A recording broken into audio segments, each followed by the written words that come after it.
Hoy, ikaw, Xiao-Xiao, lagot ka talaga sa mama ni Makoy. Pinaglaruan mo yung cutics niya.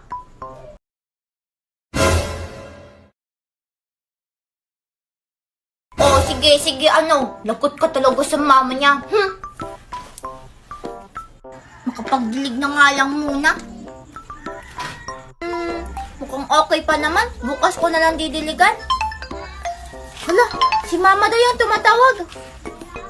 Hello, Mama Dayang?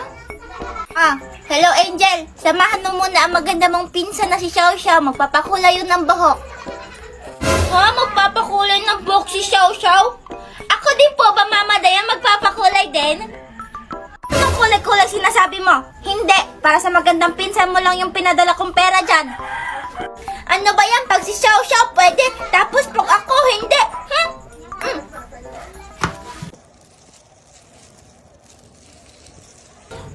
Saan ang nagpakulay?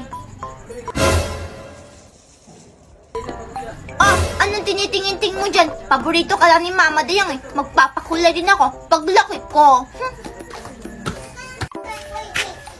Hi, Angel!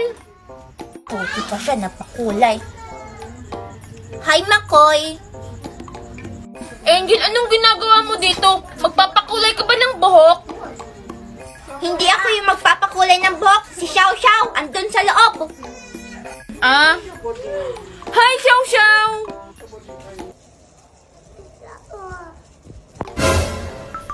Yan na naman sila. Bahala na talaga kayo sa buhay niya. Hulo, anong nangyari dun kay Angel? Makanood na nga lang ng TV. Xiao-Xiao, anong ginagawa mo dyan? Nakakagulat ka naman. Tsaka, ba't ka nakaayos? Saan ka pupunta? Hoy, Xiao-Xiao, sabi ni Mama Dayang, hindi ka daw pwede umalis ng bahay. Kailangan pa daw natin maglinis. Aray! Ba't nananadyak ka? Bahala ka talaga. Papagalitan ka talaga ni Mama Dayang pag umalis ka ng bahay.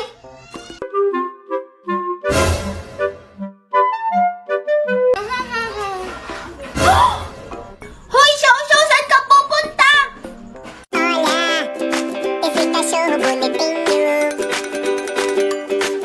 Hoy, Xiao-Xiao, saan ka pupunta? Hindi ka kasya dyan.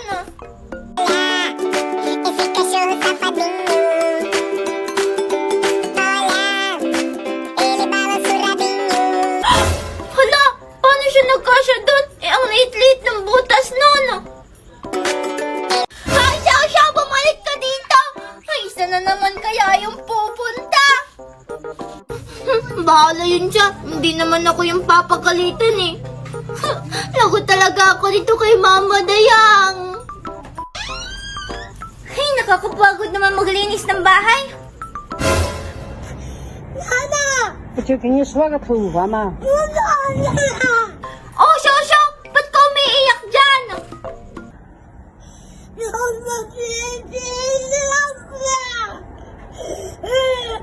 Yan kasi umaalis ka kasi nang hindi ako kasama. Inaway ka ng mga bata dun sa labas, no?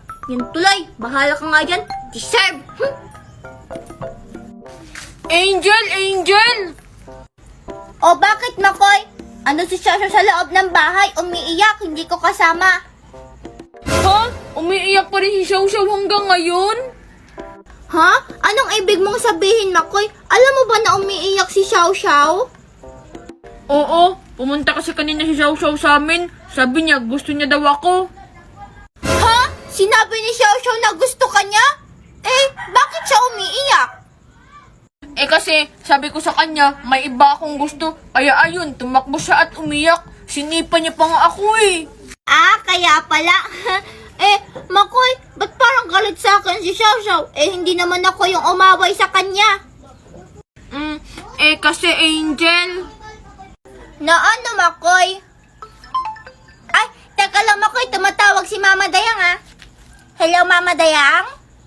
Angel, ano yung nabalitaan kung pinaiyak mo daw yung maganda mong pinsan na si Xiao-Xiao? Kapag sabi ka naman na maganda dun, wagas, hindi ko yung pinaiyak si Xiao-Xiao. Bakit ba umiyak si Xiao-Xiao? Kasi naman, umamin siya na gusto niya si Makoy. Kaya ayun, binasted siya ni Makoy. Oh, Xiao, umuwi ka na doon. Bantayan mo si Xiao. May gagawin pa ako. Oh, ito na. Uuwi na. Law? Pinatay. O Makoy, mauna na ako. Babantayan ko pa si Xiao eh. Bye-bye. O sige, Angel. Hoy, naku. Kailan ko kaya maaman kay Angel na siya yung gusto ko? Xiao, nasan ka? Aray ko naman, Xiao. Ba't ka naman namamala?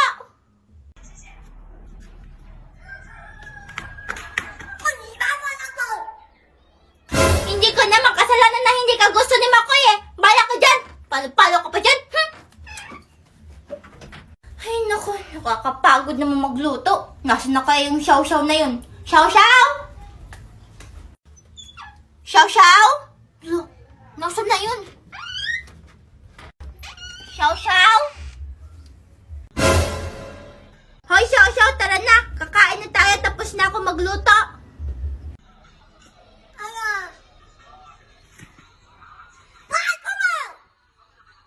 Bahala ka dyan kung ayaw mo kumain.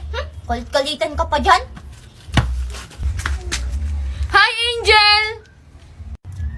Hello, Makoy. Anong ginagawa mo dito?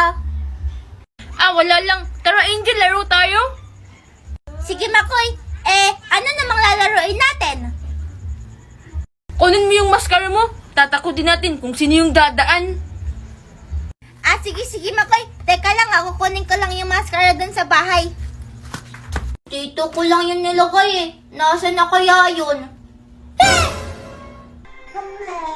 Kaya ma. Ano ka ba naman, Xiao? Palagi ka na lang nang gugulat. Ano yung kinakain mo, Xiao? Bayabas ba yan? Patingin nga. Ano ba yan? Titingin lang naman eh. Yan kasi, ayaw mo kasing kumain. Sino yung nagutom mo yun? Makoy! O ano, Angel? Nakita mo ba yung mascara? Wala, Makoy eh. Manggulat lang tayo ng dumadaan. Magugulat din naman sila nun eh. O sige, Angel. Yung mukha ko, gagawin kong nakakatakot. Ganto. Hala, oo nga, Makoy, nakakatakot. Sige, tara na. Nakakatawa yung mukha nun, Makoy. Gulat na gulat eh. Sabi ko naman sa'yo, di ba, Angel? Matatakot sila sa mukha ko. Kaya nga, Makoy. Makoy, ayun, may dadaan pa. Humanda ka na, ha? O sige, Angel. Ready na ako. Hay! Sino nagpayaksan ako? Humanda talaga kayo! Hala, Makoy, yung mama ni Princess nagalit! Tara, Angel! Takbo! Grabe naman yung makahabol si Aling Edna, Makoy. Ang tanda-tanda na, ang bilis pa rin tumakbo. Kaya nga, Angel, napagod ako. Angel, Xiao yun, di ba? Oo, Makoy, hindi yan kumain kanina eh, kaya tulala. Siguro gutom na yan siya.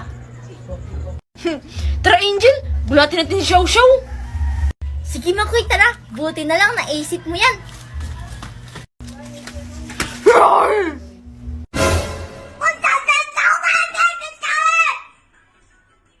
Nagulat si Xiao. Tama. Aray ko, Xiao, ang sakit naman nun.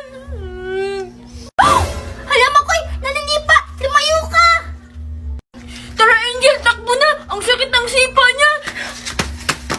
Ay, naku, Makoy. Galit na galit si Xiao. Panigurado ako, lagot ako nito kay Mama Dayang. Okay lang yun, Angel. Natakot naman din si Xiao eh. Hala, Angel, si Xiao, tignan mo. Hala, Xiao, saan ka pupunta? Ba't ang dami mong dala?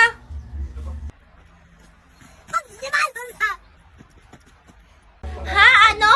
Xiao, hindi kita maintindihan. Puro ka kasi sigaw.